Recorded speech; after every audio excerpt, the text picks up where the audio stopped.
first guest has appeared in the films Mo Better Blues, Jungle Fever, and Witness to the Mob. But you know him best for his Emmy-nominated role as Detective James Martinez on NYPD Blue. Please welcome Nicholas Turturro.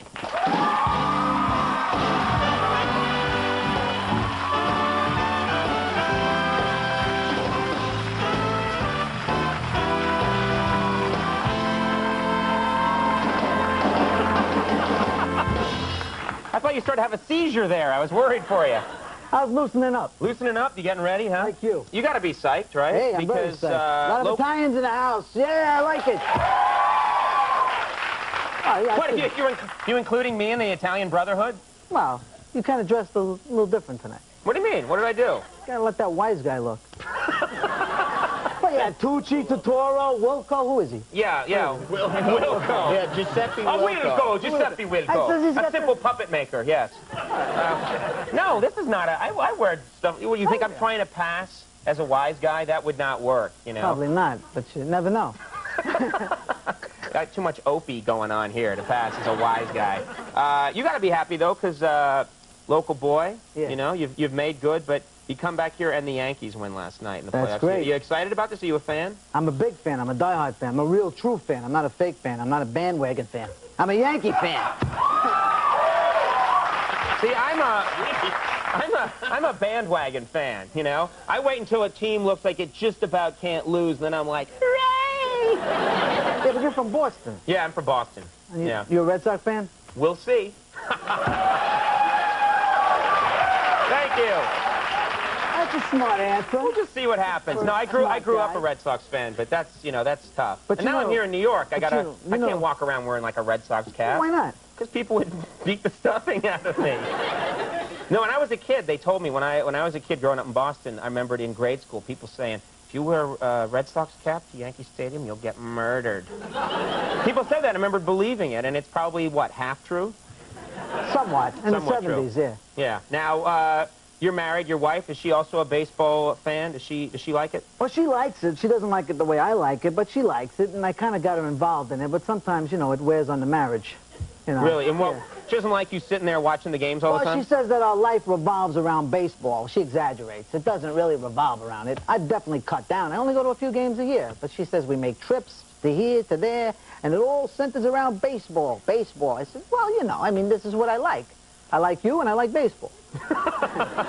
Are you trying to make her more of a... What do you mean? You said I'm trying to get her more involved. You playing catch with her? What are you doing? No, I take her to the games. I took her to the All-Star game, the All-Star weekend, Fan Fest.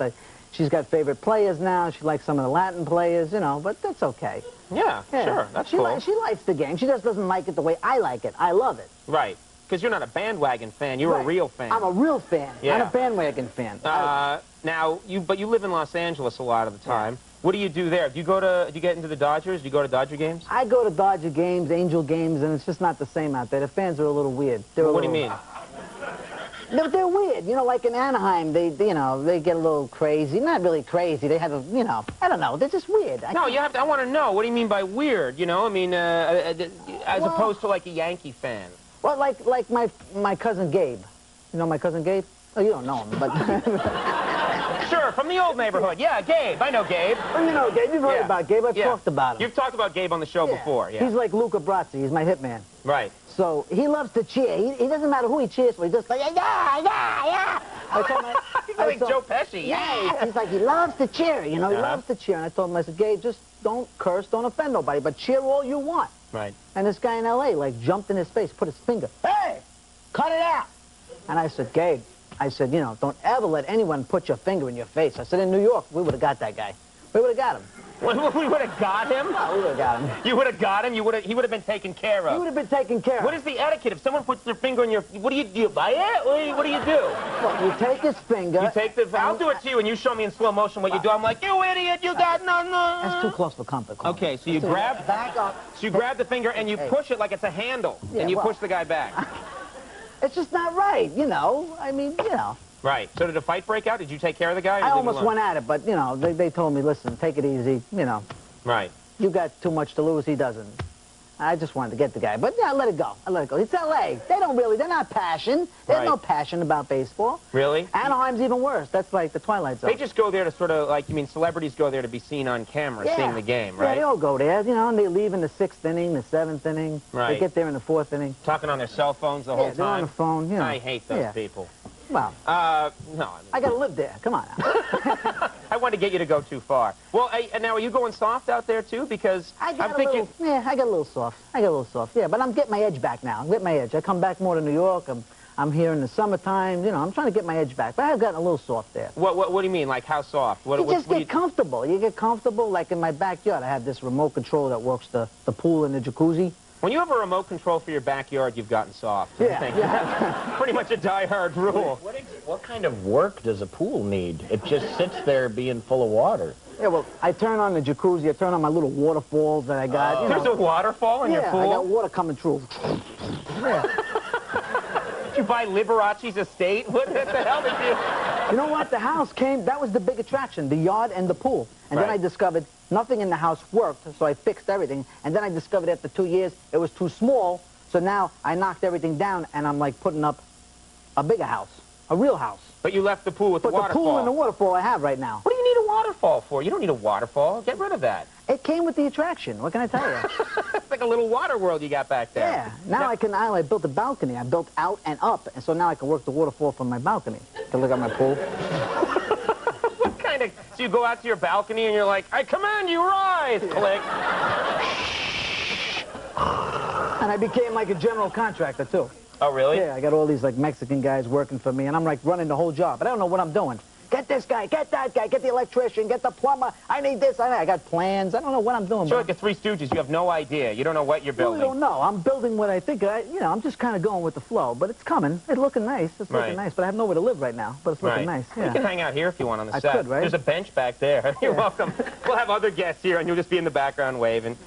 Did you have any fun this summer? You were hanging out here in New York. What did you do for fun? I was on the Jersey Shore, rented a house, and it was the first time I didn't work. But I barbecued all summer. I was barbecuing like for people all summer. Yeah? Steaks, ribs, wings, everything. I'm very good barbecuing now. I'm like a professional. Well, don't you just put it on the grill and it cooks? No. There's a knack to it. No, there's not. There is. There's not. I mean, back me up on that. There is a knack to it. Some people don't know how to barbecue. You show up and you're starving. When you show up at my barbecue, already food is coming, and it keeps coming. Oh, you just start early. That's your big knack. Well, I start early. But you gotta know how to cook a steak. Like, you know, like when I get these ribeye steaks, there's a knack to, you know, cooking them. You just gotta cook them, not overcook them. If you overcook them, it defeats its own purpose. You gotta cook them just right. Just right. And the same thing with the chicken. Sometimes I have Gabe working the chicken. I'll be working the steaks, Gabe's working the chicken. We have like a method. No, you don't. You wait till it's about right, and then you take it off. Well... Admit you have no method. No, I have a method. You have no method. That's all right.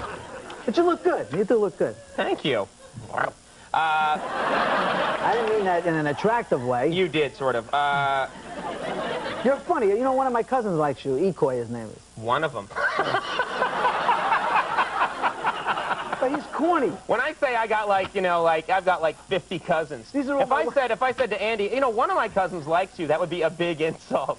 That would be 1 out of 50 people. We'll tell him I said hi. I will. NYPD Blue, ABC, Tuesdays at 10 o'clock p.m. Right. And it's the season premiere October 20th. October 20th. It's going to be a great year. So check it out. All right. Hey, thanks for coming by. Thank you. It's always have fun having you here.